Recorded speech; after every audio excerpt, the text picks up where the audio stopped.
Chapter 19 of The Secret Garden by Frances Hodgson Burnett. Chapter 19. It Has Come. Of course Dr. Craven had been sent for the morning after Colin had had his tantrum. He was always sent for at once when such a thing occurred, and he always found, when he arrived, a white, shaken boy lying on his bed, sulky, and still so hysterical that he was ready to break into fresh sobbing at the least word. In fact, Dr. Craven dreaded and detested the difficulties of these visits. On this occasion he was away from Misselthwaite Manor until afternoon. "How is he?" he asked Mrs. Medlock rather irritably when he arrived. "He'll break a blood vessel in one of those fits some day. The boy is half insane with hysteria and self-indulgence." "Well, sir," answered Mrs. Medlock, "you'll scarcely believe your eyes when you see him. That plain, sour-faced child that's almost as bad as himself has just bewitched him. How she has done it there's no telling. The Lord knows she's nothing to look at, and you scarcely ever hear her speak, but she did what none of us dare do. She flew at him like a little cat last night and stamped her feet and ordered him to stop screaming, and somehow she startled him so that he actually did stop, and this afternoon, well, just come up and see, sir. It's past crediting." The scene which Dr. Craven beheld when he entered his patient's room was indeed rather astonishing to him. As Mrs. Medlock opened the door, he heard laughing and chattering. Colin was on his sofa in his dressing gown, and he was sitting up quite straight, looking at a picture in one of the garden books, and talking to the plain child, who at that moment could scarcely be called a plain child at all, because her face was so glowing with enjoyment. "Those long spires are blue ones. We'll have a lot of those," Colin was announcing. "They're called delphiniums." "Dickon says they're larkspurs made big and grand," cried Mistress Mary. "There are clumps there already." Then they saw Dr. Craven and stopped. Mary became quite still, and Colin looked fretful. "I'm sorry to hear you were ill last night, my boy," Dr. Craven said, a trifle nervously. He was a rather nervous man. "I'm better now, much better," Colin answered, rather like a rajah. "I'm going out in my chair in a day or two, if it is fine. I want some fresh air." Dr. Craven sat down by him and felt his pulse and looked at him curiously. "It must be a very fine day," he said, "and you must be very careful not to tire yourself."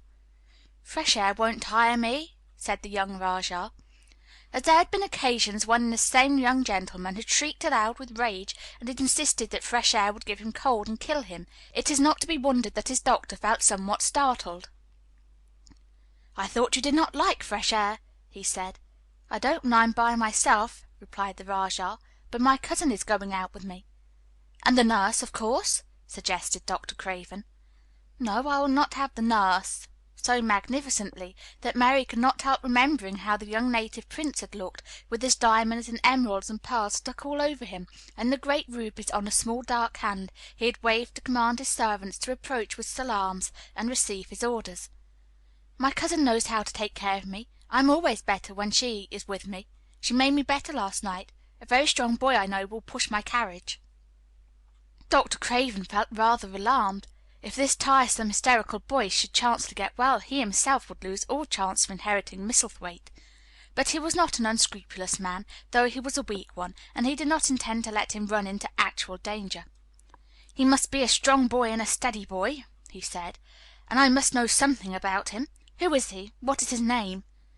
"It's Dickon," Mary spoke up suddenly. She felt somehow that everybody who knew the moor must know Dickon, and she was right, too. She saw that in a moment Dr. Craven's serious face relaxed into a relieved smile. "Oh, Dickon," he said. "If it is Dickon, you will be safe enough. He's as strong as a moor pony, is Dickon." "And he's trusty," said Mary. "He's the trustiest lad in Yorkshire." She had been talking Yorkshire to Colin, and she had forgotten herself. "Did Dickon teach you that?" asked Dr. Craven, laughing outright. "I'm learning it as if it was French," said Mary rather coldly. "It's like a native dialect in India. Very clever people try to learn them. I like it, and so does Colin." "Well, well," he said, "if it amuses you, perhaps it won't do you any harm. Did you take your bromide last night, Colin?" "No," Colin answered. "I wouldn't take it at first, and after Mary made me quiet she talked me to sleep, in a low voice, about the spring creeping into a garden." "That sounds soothing," said Dr. Craven, more perplexed than ever, and glancing sideways at Mistress Mary, sitting on her stool and looking down silently at the carpet. You are evidently better, but you must remember—" "I don't want to remember," interrupted the Rajah, appearing again. "When I lie by myself and remember I begin to have pains everywhere, and I think of things that make me begin to scream because I hate them so. If there was a doctor anywhere who could make you forget you were ill instead of remembering it, I would have him brought here," and he waved a thin hand which ought really to have been covered with royal signet rings made of rubies. "It is because my cousin makes me forget that she makes me better." Dr. Craven had never made such a short stay after a tantrum. Usually he was obliged to remain a very long time and do a great many things. This afternoon he did not give any medicine or leave any new orders, and he was spared any disagreeable scenes. When he went downstairs he looked very thoughtful, and when he talked to Mrs. Medlock in the library she felt that he was a much puzzled man. "Well, sir," she ventured, "could you have believed it?"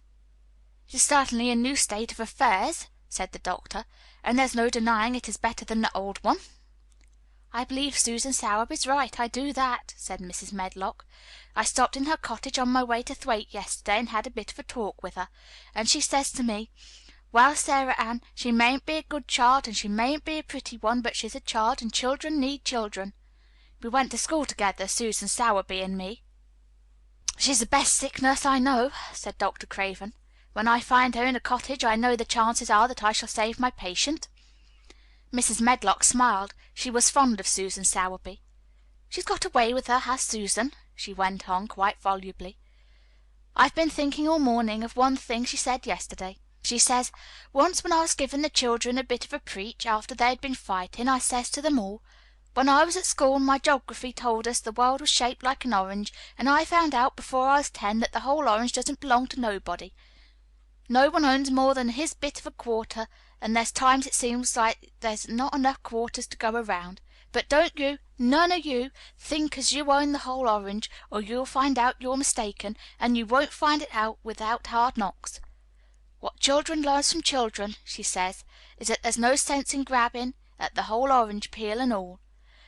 If you do, you'll likely not even get the pips, and them's too bitter to eat.'" "She's a shrewd woman," said Dr. Craven, putting on his coat. "Well, she's got a way of saying things," ended Mrs. Medlock, much pleased. "Sometimes I've said to her, 'Susan, if you was a different woman and didn't talk such broad Yorkshire, I've seen the times when I should have said you was clever.'"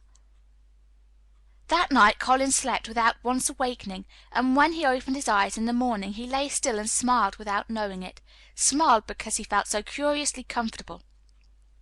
It was actually nice to be awake, and he turned over and stretched his limbs luxuriously.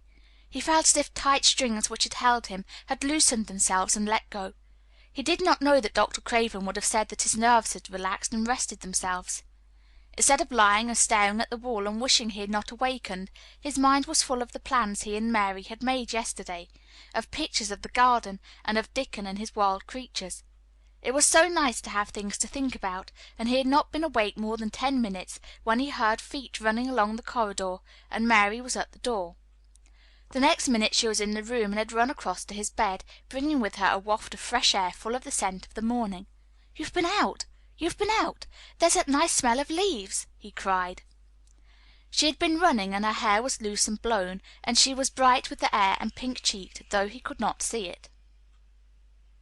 "It's so beautiful," she said, a little breathless with her speed. "You never saw anything so beautiful. It has come. I thought it had come that other morning, but it was only coming. It is here now. It has come. The spring. Dickon says so." "Has it?" cried Colin, and though he really knew nothing about it, he felt his heart beat. He actually sat up in bed. "Open the window," he added, laughing half with joyful excitement and half at his own fancy. "Perhaps we may hear golden trumpets." And though he laughed, Mary was at the window in a moment, and in a moment more it was opened wide, and freshness and softness and scents and bird songs were pouring through. "That's fresh air," she said. "Lie on your back and draw in long breaths. That's what Dickon does when he's lying on the moor. He says he feels it in his veins and it makes him strong, and he feels as if he could live for ever and ever. Breathe it and breathe it." She was only repeating what Dickon had told her, but she caught Colin's fancy. "For ever and ever! Does it make him feel like that?" he said, and he did as she told him, drawing in long, deep breaths over and over again until he felt that something quite new and delightful was happening to him. Mary was at his bedside again. "Things are crowding up out of the earth," she ran on in a hurry, "and there are flowers uncurling, and buds on everything, and the green veil has covered nearly all the gray, and the birds are in such a hurry about their nests for fear they may be too late, that some of them are even fighting for places in the secret garden. And the rose bush looks as wick can be, and there are primroses in the lanes and woods, and the seeds we planted are up, and Dickon has brought the fox and the crow and the squirrels and a new-born lamb." And then she paused for a breath. The new-born lamb Dickon had found 3 days before, lying by its dead mother among the gorse bushes on the moor. It was not the first motherless lamb he had found, and he knew what to do with it. He had taken it to the cottage, wrapped in his jacket, and he had let it lie near the fire and had fed it warm milk. It was a soft thing, with a darling, silly baby face, and legs rather long for its body. Dickon had carried it over the moor in his arms, and its feeding bottle was in his pocket with a squirrel, and when Mary had sat under a tree with its limp warmness huddled on her lap, she had felt as if she were too full of strange joy to speak. A lamb, a living lamb, who lay on your lap like a baby! She was describing it with great joy, and Colin was listening and drawing in long breaths of air when the nurse entered. She started a little at the sight of the open window. She had sat stifling in the room many a warm day because her patient was sure that open windows gave people cold. "Are you sure you are not chilly, Master Colin?" she inquired. "No," was the answer. "I am breathing long breaths of fresh air. It makes you strong. I am going to get up to the sofa for breakfast. My cousin will have breakfast with me." The nurse went away, concealing a smile, to give the order for 2 breakfasts. She found the servants' hall a more amusing place than the invalid's chamber, and just now everybody wanted to hear the news from upstairs. There was a great deal of joking about the unpopular young recluse, who, as the cook said, had found his master and good for him. The servants' hall had been very tired of the tantrums, and the butler, who was a man with a family, had more than once expressed his opinion that the invalid would be all the better for a good hiding. When Colin was on his sofa and the breakfast for 2 was put upon the table, he made an announcement to the nurse in his most Rajah-like manner. "A boy and a fox and a crow and 2 squirrels and a new-born lamb are coming to see me this morning. I want them brought upstairs as soon as they come," he said. "You are not to begin playing with the animals in the servants' hall and keep them there. I want them here." The nurse gave a slight gasp and tried to conceal it with a cough. "Yes, sir," she answered. "I'll tell you what you can do," added Colin, waving his hand. "You can tell Martha to bring them here. The boy is Martha's brother. His name is Dickon, and he is an animal charmer." "I hope the animals won't bite, Master Colin," said the nurse. "I told you he was a charmer," said Colin austerely. "Charmers' animals never bite." "There are snake charmers in India," said Mary, "and they put their snakes' heads in their mouths." "Goodness!" shuddered the nurse. They ate their breakfast with the morning air pouring in upon them. Colin's breakfast was a very good one, and Mary watched him with serious interest. "You'll begin to get fatter, just as I did," she said. "I never wanted my breakfast when I was in India, and now I always want it." "I wanted mine this morning," said Colin. "Perhaps it was the fresh air. When do you think Dickon will come?" He was not long in coming. In about 10 minutes Mary held up her hand. "Listen," she said. "Did you hear a caw?" Colin listened and heard it, the oddest sound in the world to hear inside a house, a hoarse caw caw. "Yes," he answered. "That's Soot," said Mary. "Listen again. Do you hear a bleat, a tiny one?" "Oh, yes," cried Colin, quite flushing. "That's the new-born lamb," said Mary. "He's coming." Dickon's moorland boots were thick and clumsy, and though he tried to walk quietly, they made a clumping sound as he walked through the long corridors. Mary and Colin heard him marching until he passed through the tapestry door onto the soft carpet of Colin's own passage. "If you please, sir," announced Martha, opening the door. "If you please, sir, here's Dickon and his creatures."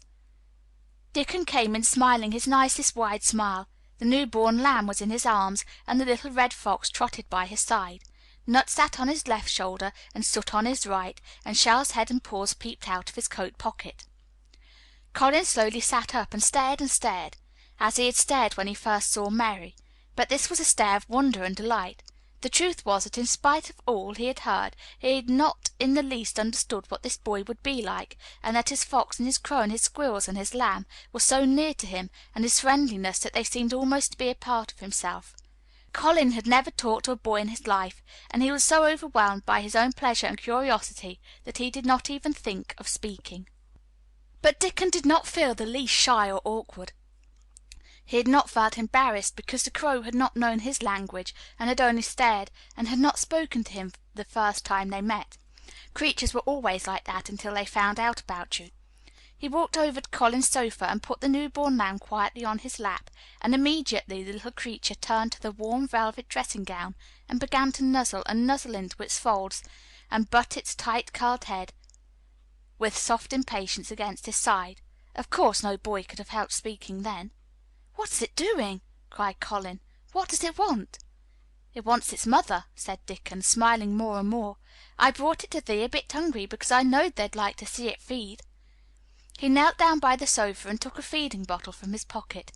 "Come on, little un," he said, turning the small woolly white head with a gentle brown hand. "This is what there's after. They'll get more out of this than they will out of silk velvet coats. There now," and he pushed the rubber tip of the bottle into the nuzzling mouth, and the lamb began to suck it with ravenous ecstasy. After that there was no wondering what to say. By the time the lamb fell asleep, questions poured forth, and Dickon answered them all. He told them how he had found the lamb just as the sun was rising 3 mornings ago. He had been standing on the moor listening to a skylark and watching him swing higher and higher into the sky until he was only a speck in the heights of blue. "I'd almost lost him but for his song, and I was wondering how a chap could hear it when it seems as if he'd get out of the world in a minute. And just then I heard something else far off among the gorse bushes. It was a weak bleating, and I knowed it was a new lamb and was hungry, and I knowed it wouldn't be hungry if it hadn't lost its mother somehow, so I set off searching. I did have a look for it. I went in and out among the gorse bushes and round, and I always seemed to take the wrong turning, but at last I seed a bit of white by a rock on top of the moor, and I climbed up and found the little un half dead with cold and clemming." While he talked, Soot flew solemnly in and out of the open window, and called remarks about the scenery, while Nut and Shell made excursions into the big trees outside, and ran up and down trunks and explored branches. Captain curled up near Dickon, who sat on the hearth rug from preference. They looked at the pictures in the gardening books, and Dickon knew all the flowers by their country names, and knew exactly which ones were already growing in the secret garden. "I could not say that there name," he said, pointing to one under which was written Aquilegia, "but us calls that a columbine, and that there one is a snapdragon, and they both grow wild in the hedges, but these is garden ones, and they're bigger and grander. There's some big clumps of columbine in the garden. They'll look like a bed of blue and white butterflies fluttering when they're out." "I'm going to see them," cried Colin. "I'm going to see them." "Aye, that thou mun," said Mary quite seriously, "and thou mun not lose no time about it." Chapter 19. Recording by ashleighjane.